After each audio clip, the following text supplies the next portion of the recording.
Ask a girl out at church, they said. The worst she can say is no, they said. And what does she do? You She see tweets and that? goes viral. Well, Nick Fuentes is right again. You see that? She goes, oh my gosh, someone asked my friend out at church. I can't believe it. Could you imagine how mortified you would be? You're like some trad, wholesome chungus. You're thinking, I'm going to approach those traditional women. Hello, fair lady. May I ask you on a date? And then this stupid bitch tweets it and humiliates you. Oh my gosh, this fucking loser just asked me out. You're at like a Catholic mass. She immediately goes on Twitter. Oh my gosh, this fucking loser just asked me on a date. How embarrassing. Yeah, bro. But keep talking about those. And by the way, here's the you want to know the best part? That same girl, let me tell you something. Here's a little piece of advice. Here's something you should see. That is something you should see. Here is something you need to know. That same girl would drag herself across broken glass on fire to beg Chad to have sex with her. But if you ask her out after Mass on Sunday, she is going to tweet about it and everyone in the world will laugh at you, okay? And that's women. That's not modern women. That's not left-wing women. That's not women that got brainwashed in college. That's women. That is the female mind. That is femininity itself. That same girl that you worked up the courage to go and approach at Mass with your suit on. I have my 3-piece suit and my pocket watch. And and I'm super duper trad. I got my brown scapular. Hello, would you like to go on a date? The same girl that is ritualistically humiliating you publicly on the timeline, she would crawl. She would drag herself with one arm across a mile of shards of broken glass that are on fire to beg a biologically superior male to fuck her. And beta males just don't understand that. That's the difference. You know what? You know what the ultimate black pill is?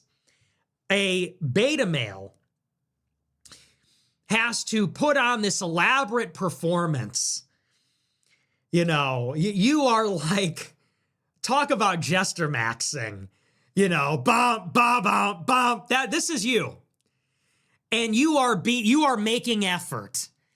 Trying to make her laugh, trying to be funny, keeping up with the banter, texting her, Snapchatting her, thinking about the time you first met, going on a date, elaborate anniversary gifts, elaborate dates, thinking about what she wants, that dress she liked in the store, that restaurant she liked, that thing she saw on TikTok.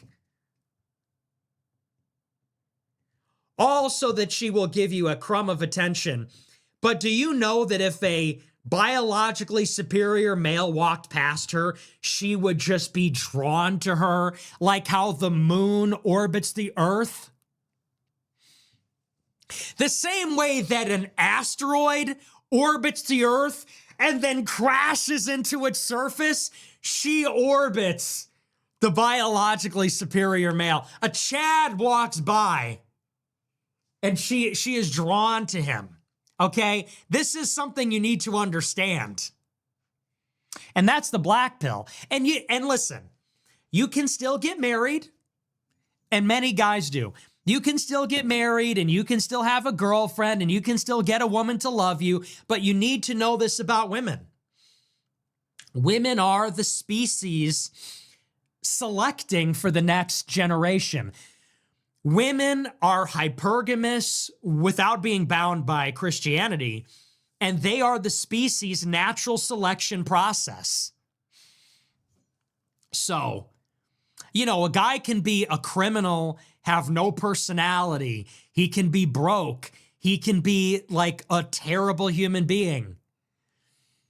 But if he hits all those marks, like she's going to be drawn to him like a moth to a flame. Whereas the jesters, you know, they sort of project all this value and sentimentality into the chase. It's really sad. So this, this is not really a black pill. It's a clear pill. All I'm trying to do is to tell you to get the sentimentality out of it. It's a game. Okay? It's like a slot machine. You're hitting the slot every time. You don't get sentimental about it.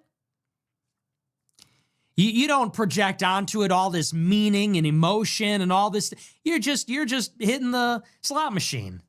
You're just pulling the lever. And what I mean by that is guys are always like, oh, I love texting her.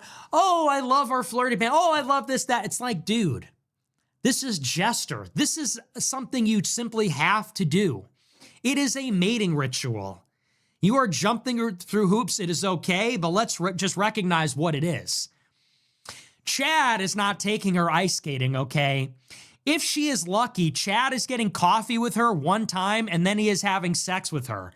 That's it, okay? Whereas you are like I said, doing all these elaborate things. She's lying to you. She's on Twitter saying, I pray that this kind of love finds me. And it's a guy showering her with gifts and attention and, sending her giant text messages. And anyway, case in point, look at Clavicular. Clavicular was this unremarkable chud. I mean, he looked pretty rough. You look at him in the old days, he's got this puffy face, really just looks like a chud. And people wouldn't give him the time of day. Then he hit his face with a hammer so much that he now has a chiseled face and women throw themselves at him. He calls them bitch. He disrespects them. He talks about being on meth, having erectile dysfunction or being impotent. Anyway, I don't say this with resentment. I'm outside the game. I'm an incel. Okay, I'm not even playing the game. I'm just out here. I'm just hanging out here. I'm just telling all of the, people that give me a hard time. I'm just telling you how it is.